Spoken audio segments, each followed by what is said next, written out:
দূষণ আর দখলমুক্ত করা যায়নি নওগাঁর নদীগুলো।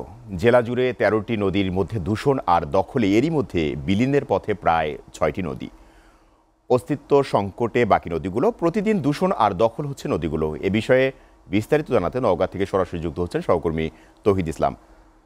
তৌহিদ, নদী দূষণের আসলে কারণটা কি, আর দখল দূষণ রোধে স্থানীয় প্রশাসন কোনো ধরনের উদ্যোগ নিয়েছে কিনা, কি তথ্য আছে আপনার কাছে, বিস্তারিত জানাবেন। সোহেল রানা, আসলে নওগাঁর যে ছোট যমুনা নদী, এটি আসলে আমরা বেশ বলে আসতেছি শুরু থেকে যে এই নদী কিন্তু বিভিন্নভাবে দূষণ হচ্ছে। আমরা যেহেতু এই নদী আসলে শহরের উপর দিয়ে বয়ে গেছে, যার কারণে শহর অংশে যেসব বাসা বাড়ি আছে, এর পাশাপাশি যেসব হোটেল রেস্টুরেন্ট আছে, সেগুলোর ময়লা কিন্তু প্রতিনিয়তই ফেলা হচ্ছে নদীতে, যার ফলে কিন্তু নদী প্রতিনিয়তই দূষণ হচ্ছে। এছাড়া শহর অংশ সহ বেশ কিছু শহরের বাইরের অংশেও কিন্তু নদী দখল হয়ে যাচ্ছে। অর্থাৎ নদীর যে গাইড ওয়াল রয়েছে, আমরা অনেক ক্ষেত্রে দেখেছি যে গাইড ওয়াল ঘেঁষে আসলে মানুষজন নির্মাণ করছে, বাড়িঘর নির্মাণ করছে, দোকানপাট নির্মাণ করছে। এর ফলে কিন্তু একদিকে নদী দূষণ হচ্ছে, অন্যদিকে কিন্তু নদী একদম দখল হয়ে যাচ্ছে। আমরা এখন শহরের একটু বাইরে আছি, ছোট যমুনা নদীর। এটি এখানে আপনারা নিশ্চয়ই দেখতে পাচ্ছেন যে আসলে নাব্যতা সংকটের কারণে কিন্তু নদীগুলোতে পানি খুবই কম। এই জায়গায় আসার পরে স্থানীয়রা বলছিলেন যে সারা বছর, অর্থাৎ বছরের ১২টি মাস এখানে পানি থই থই করতো, এবং এই পানি দিয়ে তারা তাদের দৈনন্দিন যে সে কাজে তারা আসলে লাগাতো। কাপড় ধোয়া থেকে শুরু করে গরু বাছুর গোসল করানো, তারা নিজেরাও গোসল করতেন এখানে। এবং সবচেয়ে বড় কথা সুহেল রানা, এই নদীর পানি ব্যবহার করে কিন্তু আসলে এই চাষাবাদ হতো।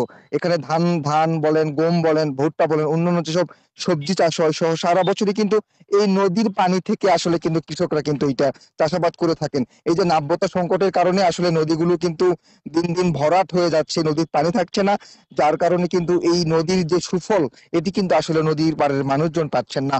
এবং এই নদী রক্ষার কারণে কিন্তু আমরা শহরের বেশ কয়েকটি সামাজিক সাংস্কৃতিক সংগঠন তারা একাধিকবার প্রতীকী অনশন করেছেন, মানববন্ধন করেছেন, জেলা প্রশাসক বরাবর, বিভাগীয় কমিশনার বরাবর, পুলিশ সুপার বরাবর আসলে দরখাস্ত দিয়েছেন। তারা মানববন্ধনও করেছেন যাতে করে নদী রক্ষা করা যায়। যারা দূষণ করছেন নদী, যারা দখল করছেন, তাদের বিরুদ্ধে আসলে সোচ্চার হওয়ার জন্য কিন্তু তারা এমনটি কার্যক্রম কিন্তু চালিয়েছেন এবং তারা চালিয়ে যাচ্ছেন।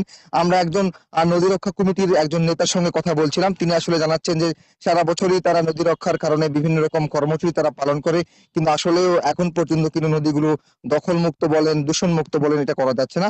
আমরা লাইভটি শুরুর আগে নওগাঁর যিনি জেলা প্রশাসক তার সঙ্গে কথা বলেছেন। তিনি আমাদের জানিয়েছেন যে নদী দূষণ এবং নদী দখল রক্ষাতে প্রশাসনের পক্ষ থেকে তারা সোচ্চার আছেন। বিভিন্ন সময়ে নদী জায়গা দখল করে যারা নির্মাণ করেন তাদেরকে উচ্ছেদ অভিযান সহ তাদের জেল জরিমানাও কিন্তু এর আগে করা হয়েছে। সব মিলিয়ে এখন পর্যন্ত বলা চলে যে নদীর নাব্যতা সংকট, এটি আসলে নদীকে খনন করতে হবে এবং নদীর যে নাব্যতা সেটি ফিরিয়ে আনতে হবে, তাহলে নদীর যে সুফল সেটি আসলে সাধারণ মানুষ পাবে। এমনটি ছিল নওগাঁ থেকে সোহেল রানা।